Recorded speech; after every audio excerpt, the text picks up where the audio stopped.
Ողջույն բոլորին, այսօր խոսելու եմ աշխարհում կյանքում գործող 3 օրենքների մասին հիմնվելով արևելյան իմաստության վրա։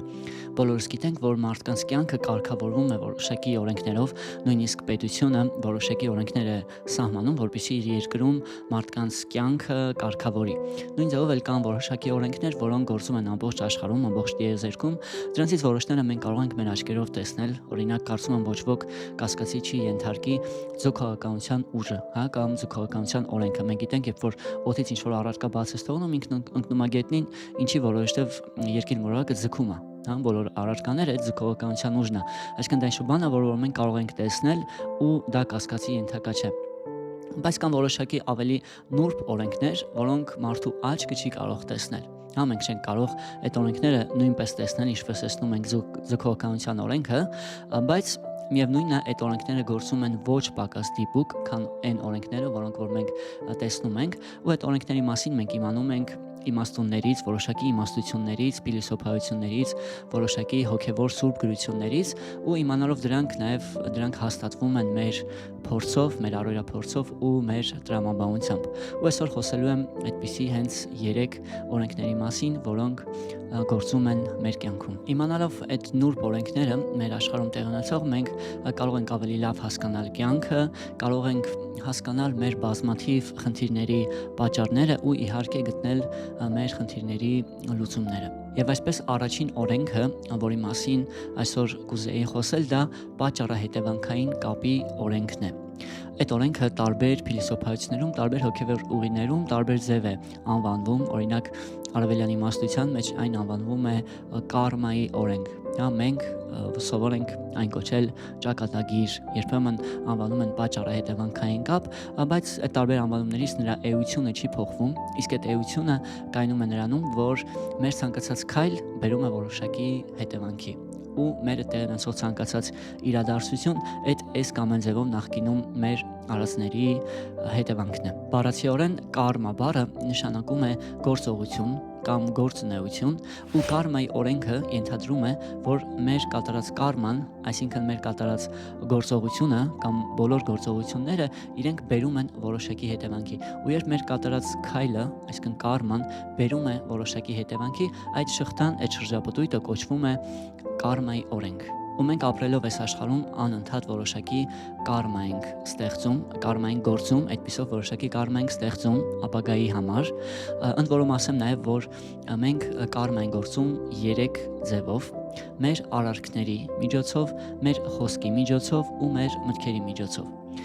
Առաջինը դրանցից արարքների միջոցով կարմա ստեղծելը կամ ճակատագիր կուտակելը կամ մեր շուրջը որոշակի իրավիճակ ստեղծելը, կարծում եմ քիչ թե շատ ակնհայտ է, մենք ինչ-որ բան ենք անում ու ստանում ենք դրա հետևանքը։ Օրինակ, չգիտեմ, լավ ենք աշխատում ու մեզ որոշակի կարիերայի մեջ առաջխաղացում ենք ունենում կամ հակառակը։ Դա առաջինն է քիչ թե շատ ակնհայտ արտահայտումը կարմայի կամ կարման կուտակելու։ Կա դրա երկրորդ ձևը, երբ մենք կարմա ենք կուտակում խոսքի միջոցով։ Ընդհանրապես խոսքը շատ կարևոր բան է ու մարդու խոսքով իր մասին կարելի է շատ բան ասել։ Երբ մարդը խոսելիս անընդհատ ինչ-որ վատ բառեր է օգտագործում, որոնք իրենց մեջ ցածր վիբրացիաներ են կրում, կամ անընդհատ բողոքում է, անընդհատ քննադատում է, այսինքն ինչ-որ անընդհատ նեգատիվ ասպեկտը կա իր խոսքում, այդ ձևով ինքը որոշակի իրավիճակ է ստեղծում իր շուրջը, ու այդ ձևով որոշակի կարմա է կուտակում կամ որոշակի ճակատագիր է ստեղծում։ Եվ երրորդը, մարդը իր շուրջը որոշակի իրավիճակ է ստեղծում իր մտքերի միջոցով։ Այսինքն մտքերի միջոցով մարդը նույնպես կարմա է կուտակում։ Օրինակ, երբ որ ես մտքում անընդհատ ինչ-որ մեկի հետ կռվում եմ, կամ անընդհատ իմ մտքերը կենտրոնացած են ինչ-որ բացասական բանի վրա, կամ օրինակ մտածում եմ գիտակցաբար կամ ենթագիտակցորեն իմ մեջ կա միտք, որ իմ մոտ չի ստացվի, կամ օրինակ, որ ես գեղեցիկ չեմ, ես չեմ կարող լավ ընտանիք ունենալ, այդ նույնպես որոշակի միտք է, ու այդ օրինակը թե ոնց է մարդը իր մտքերով իր շուրջը որոշակի իրավիճակ ստեղծում։ Դրա համար մտքերը նույնպես շատ կարևոր են, ու մտքերը ոչ պակաս քան արարքները մեր համար որոշակի ճակատագիր են կառուցում ու մեր շուրջը որոշակի իրավիճակ են ստեղծում։ Ու մենք ապրելով անընդհատ այդ process-ի մեջ ենք, այդ 3 ուղիների միջով, այդ 3 միջոցներով անընդհատ մեր համար որոշակի կարմա են կուտակում, ընդհանրապես արևելյան իմաստության գրքում Բհագավադ Գիտայում ասվում է, որ մարդը նույնիսկ մի ակնթարթ չի կարող զերծ մնալ կարմա գործելուց, որովհետև մեր էությունն այդպեսին է, մենք անընդհատ գործում ենք, բայց նաև ասեմ, որ գործելուց բացի, այսինքն անընդհատ որոշակի կարմայի սերմեր ցանելուց բացի, որոնք հետագայում մեզ որոշակի պտուղներ են բերելու, մենք նաև այդ ընթացքում անում ենք երկրորդ բանը, երկրորդ ձևով ենք առնչվում կարմայի հետ, երբ որ մենք ապրում ենք, մեզ այդ նախկինում մեր արածների հետևանքներն է գալիս, հա, այսինքն մենք ոչ միայն անընդհատ սերմեր ենք կուտակում, այլև անընդհատ կյանքում մեր այդ որոշակի իրավիճակներ է տեղի ունենում, որոնք մեր ճակատագրի կամ պատճառահետևանքային կապի արտացոլանքն են։ Ու իրականում մարդու իմաստությունը չափվում է հենց դրանով, թե ինչքանով է ինքը կարողանում ճիշտ ընդունել կյանքում իր տեղ ունեցող իրավիճակները, թե ինչ-որ դրական իրավիճակներ, թե ինչ-որ բացասական իրադարձություններ, օրինակ մարդու հետ կարող է ինչ-որ հաջողություն տեղ ունենալ, մարդը կարող է ինչ-որ լավ բանի հաջողության հասնել ու այդ իրավիճակը ինքը կարող է կամ ճիշտ ընդունել կամ սխալ։ Իմաստուն մարդը հասկանում է, որ այո, ես ինչ-որ հաջողության եմ հասնել, իրեն արժանին է մատուցում դրա համար, բայց չի հպարտանում դրանից, չի գոռոզանում ու այդ իրեն հնարավորություն է տալիս, որպեսզի բազմապատկի իր հաջողությունը։ Իսկ ոչ այնքան իմաստուն մարդը կարա դրանից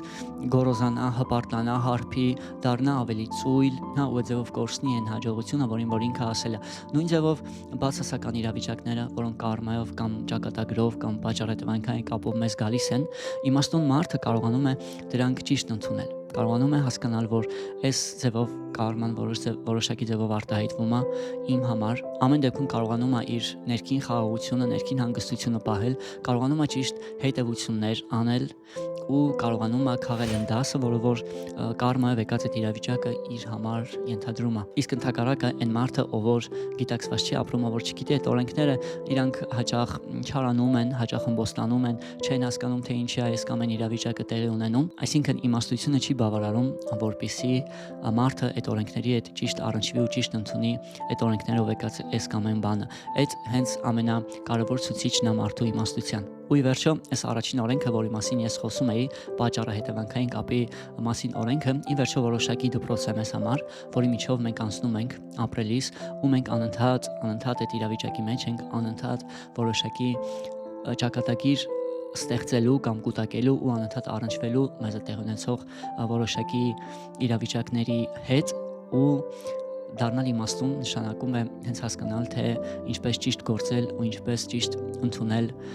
այդ իրավիճակները ու հենց այդ է այն ամենակարևոր